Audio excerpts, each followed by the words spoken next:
జానపదం కొత్త ఆట నేర్చిందా పాపలాంటి లేత పదం పాఠశాలగా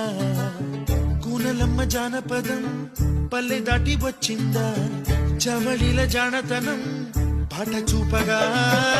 కుంచెలా దాగే చిత్రాలు ఎదురొచ్చేలా